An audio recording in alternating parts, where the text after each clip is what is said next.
Two kinds of thinking. Today, I am going to be presenting the contents of chapter 2 of Symbols of Transformation.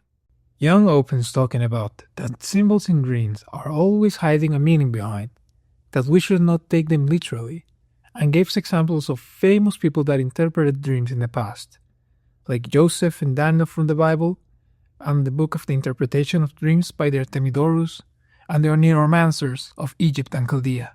The fact that a conception like that is so ancient and spread must imply that there must be some truth in it, a psychological truth. Dreams in the past were attributed to supernatural causes like gods or demons, and they were considered as riddles and messages that had to be interpreted to warn a person about the future.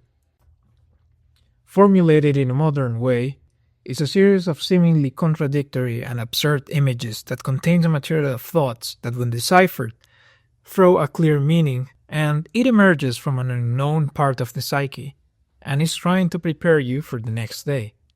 This raises certain questions. Why do dreams symbolize at all? And now this brings us to the central topic of the chapter. Where does this capacity of the mind for symbolic representation comes from? Jung answers it by distinguishing two forms of thought. Directed adapted thinking is a conscious, purposeful mode of thought used for logical reasoning and communication. It works with language, aims to adapt to reality, to causality, the way the world unfolds, and A cause B and B cause C, and as you can get the drill, it is a linear way of thinking. Math and science are great examples of this mode of thinking. Jung assigns it under our ego and will. Fantasy, dreaming thinking. A spontaneous image-driven mode arising from internal impulses. It is effortless and often drifts away from reality into wishful or associative imaginings. It is not linear and tends to go in circles, and is very passive. It is guided largely by unconscious motives. This type of thinking presents a subjective world picture and serves personal or emotional needs rather than adaptation to external demands. In fact, now that I have presented you with this image, I can say what is a symbol in Jungian psychology. Whatever the symbol is about, and its meaning, is beyond the current knowledge of the ego. It doesn't have to be something esoteric or transcendental. So, when the mind looks for a representation, it uses analogies that go around it almost as pointers towards something not disclosed yet in the center. By defining these two kinds of thinking, Jung provides a framework for all that follows. The clear contrast between directed and fantasy thinking is the foundation upon which he builds his arguments about psychology, culture, and myth. Jung notes that the common experience confirms the presence of both thinking styles and how easily the mind shifts between them. Example: when we relax or begin to fall asleep, we often notice that rational thought gives way to a stream of fantasies, and Jung points out that as we drowse off, our directed thinking dissolves and our imagination seamlessly take over. This blur between daydream and night dream shows us that the fantasy mode is always lurking. But when we are thinking very intensively and rigorously, we will notice that we are thinking with words. If you want to teach something, you are definitely using words directed towards people. This observation demonstrates the natural alternation between directed and fantasy thinking in daily life. It leads into Jung's discussion of how directed thinking emerged over time and how it wasn't always as dominant as it is now.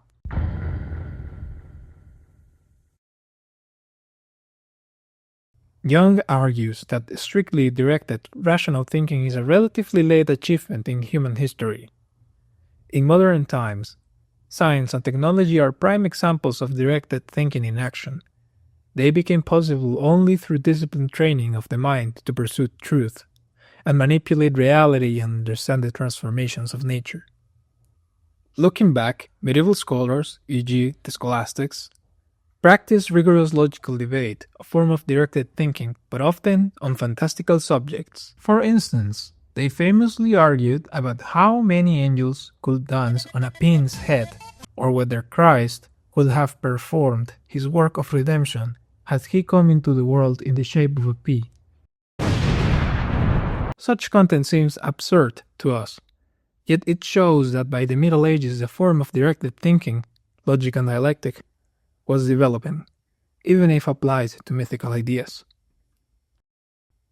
Jung's views coincide with those of Baldwin, who says, Now the development of thought, as we are to see in more detail, is by a method essentially of trial and error, of experimentation, of the use of meanings as worth more than they are as yet recognized to be worth. The individual must use his old thoughts, his established knowledge, his grounded judgments, for the embodiment of his new inventive constructions. He erects his thought, as we say, schematically, in logical terms, problematically, conditionally, disjunctively, projecting into the world an opinion still personal to himself, as if it were true. Thus all discovery proceeds. But this is, from the linguistic point of view, still to use the current language, still to work by meanings already embodied in social and conventional usage. By this experimentation, both thought and language are together advanced. Language grows, therefore, just as thought does, by never losing its synonymic or dual reference. Its meaning is both personal and social. In our case, this process did not arise in isolation. It belongs to the broader Christian tradition, itself the offspring of two great streams, the Greek philosophical heritage, grounded in reason, and the Jewish heritage, rooted in faith, which gives the discipline and ethics for investigation. This is very telling on what they were aiming at, even if they were unconscious of it.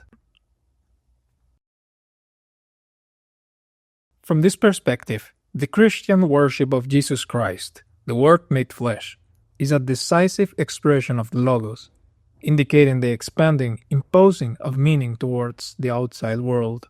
The emphasis on Logos, which is meaning, is not merely theological but ontological, bridging the inner and outer, psyche and world, subject and object. Words, then, gained substance with which the ancients could invest their Logos, attributing to it a mystical value, and through the dialectic of faith and reason, scholasticism laid the foundations of a solid intellectual function, essential for modern science and technology, with the ethics of it.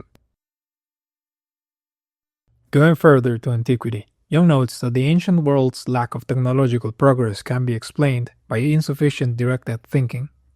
Despite knowing math and mechanics, the ancients seldom applied these systematically to innovate. They never got beyond amusing curiosities, because they lacked the sustained focus on transforming physical reality. Essentially, they had not fully cultivated directed thought. Primitive and child thought as archaic thinking. Just as a human embryo retraces evolutionary stages, the young mind seems to recapitulate our species' early mental stages. Mythological thinking in early humans is likened to the imaginative world of children and the bizarre logic of dreams. Friedrich Nietzsche is quoted here to reinforce this point. In dreams, we all think like prehistoric people. Early humans, when awake, explained the world with the first idea that occurred to them, much as the dreamer does.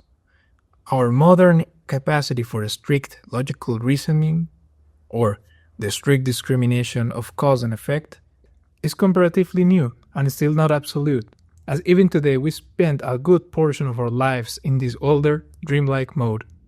Sigmund Freud and Otto Rank also found evidence of archaic thinking in modern life. Freud observed that myths are the collective wishful fantasies of whole nations, essentially the dreams of early humanity. Otto Rank described myth as a collective dream of a people. This means that the way ancient people explained life is structurally similar to how our unconscious still works. Researchers like Ricklin and Abraham noted that fairy tales and myths use the same mechanism as dreams. Abraham called myth, the myth is therefore a fragment preserved from the infantile psychic life of the race, and dreams are myths of the individual. Jung partially agrees, but cautions that calling this mode infantile can be misleading. The myth-making mind of ancient humanity was not literally childlike. I mean, come on, would you call this a child?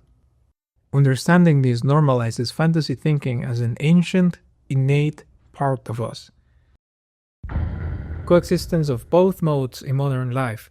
Jung points out that even in a rational adult, directed and fantasy thinking alternate and share our mental space.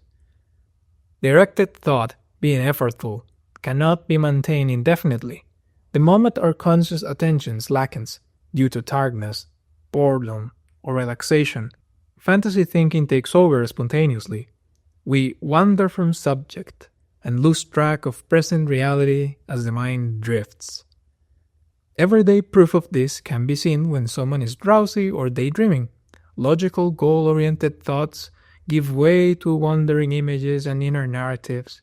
This shows how readily the psyche defaults to the fantasy mode when not actively engaged in directed thinking. This demonstrates that fantasy thinking is ever present, just below the surface of consciousness. It leads naturally to the next question. What is the mind doing when it engages in this free-floating mode? Jung, drawing on psychotherapy observations, suggests that our spontaneous fantasies often serve to compensate for what's lacking or unresolved in our conscious life. For example, someone who feels powerless may imagine heroic victories, and a poor man may envision himself suddenly wealthy.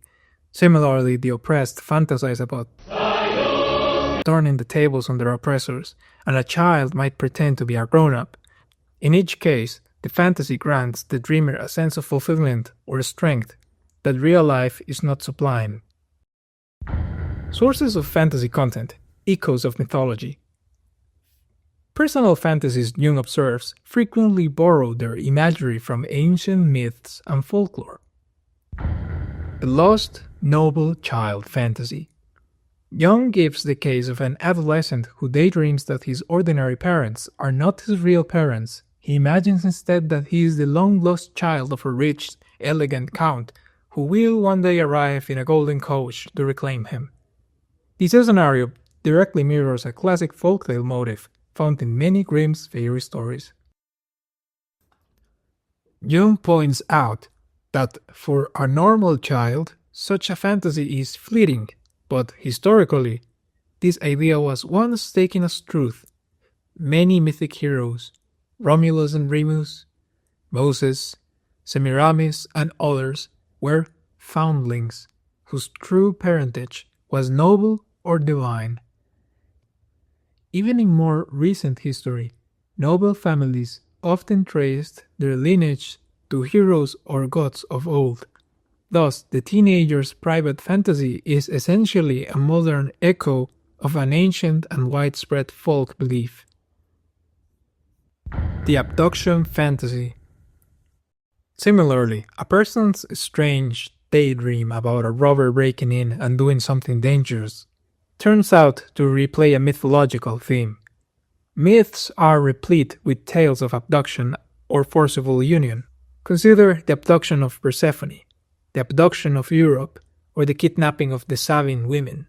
And indeed, in earlier times, marriage by capture was a real custom practiced in many cultures. So even an apparently quirky modern fantasy draws on an age-old narrative pattern.